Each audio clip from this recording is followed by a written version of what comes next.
গরম তেলে কাঁচা চাল দিয়ে বানিয়ে নিন দারুণ স্বাদের একটি রেসিপি। প্রথমেই রেসিপিটা বানানোর জন্য একটা বাটিতে নিয়ে নিচ্ছি 1 বাটি পরিমাণ চাল। এখানে চালটা আপনারা বাসমতি রাইসও ব্যবহার করতে পারেন, নর্মাল রেগুলার চালটাও ব্যবহার করতে পারেন। আমি এখানে বাসমতি চালটাই ব্যবহার করেছি। চালটাকে ভালো করে ধুয়ে নিয়েছি 2 থেকে 3 বার। তারপর ছাঁকনির উপর রেখে জলটাকে ঝরিয়ে একটা থালার মধ্যে বিছিয়ে ফ্যানের নিচে রেখে এটাকে আমি একটু শুকনো করে নিয়েছি। এই 1 বাটি পরিমাণ চাল নিয়েছি আমি, এখানে একটা বাটির মধ্যে নিয়ে নিলাম।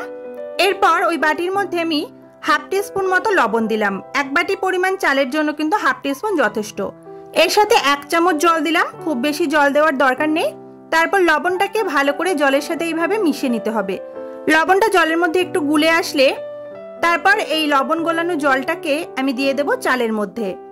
চালের মধ্যে জলটাকে দেওয়া হয়ে গেলে ভালো করে চালের সাথে এই লবণ জলটাকে মিশিয়ে নিতে হবে হাত দিয়ে।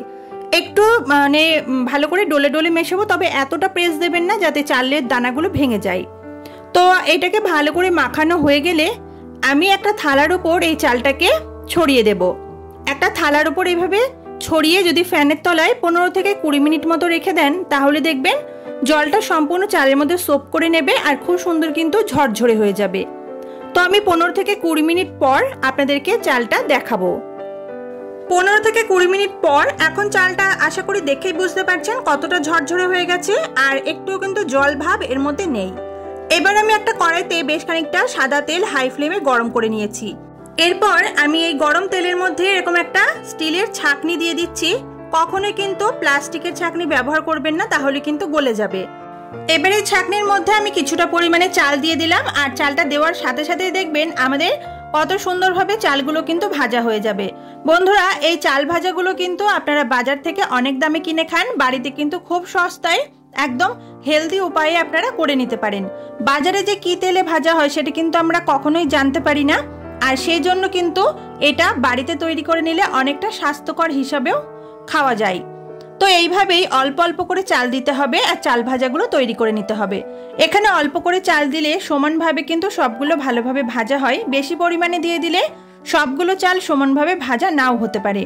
এবার আপনি যদি অনেকটা পরিমাণে তেল দেন, তাহলে কিছুটা বেশি পরিমাণে চাল দিয়ে ভাজতে পারেন। তো এইভাবে প্রত্যেকটা ব্যাচেই কিন্তু আমি চাল ভাজাগুলো ভেজে নেব। আর আমি এখানে একটু লালচে করছি। আপনারা যদি একদম সাদা ধবধবে করতে চান, তাহলে চালটা দেওয়ার সাথে ফুটে উঠলেই কিন্তু ওটাকে নামিয়ে নিতে হবে।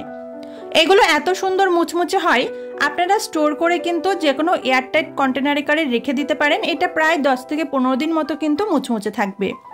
আর এই চাল ভাজাগুলো খেতে এত সুন্দর হয়, আশা করছি যারা খান তারা অবশ্যই জানেন যে কত সুন্দর খেতে লাগে। তাহলে সবকটা চালকে কিন্তু আমি একই রকমভাবে ভেজে নিচ্ছি। আর আজকের রেসিপিটি আপনাদের কেমন লাগলো অবশ্যই কমেন্ট করে জানাবেন। খুবই সিম্পল একটা রেসিপি, তবে যদি ভালো লেগে থাকে তাহলে ভিডিওতে প্লিজ একটা লাইক করে বন্ধুদের সাথে শেয়ার করার অনুরোধ রইল। এই চাল ভাজাগুলো এতটা মুচমুচে হয়, আশা করছি আপনারা সেটা দেখেই বুঝতে পারছেন আর আওয়াজটা শুনেই বুঝতে পারছেন। তাহলে বন্ধুরা, পরের দিন আবার নতুন কোনো রেসিপি নিয়ে হাজির হব। সবাই খুব ভালো থাকবেন, সুস্থ থাকবেন এবং সাবধানে থাকবেন। আজকের মতো টাটা।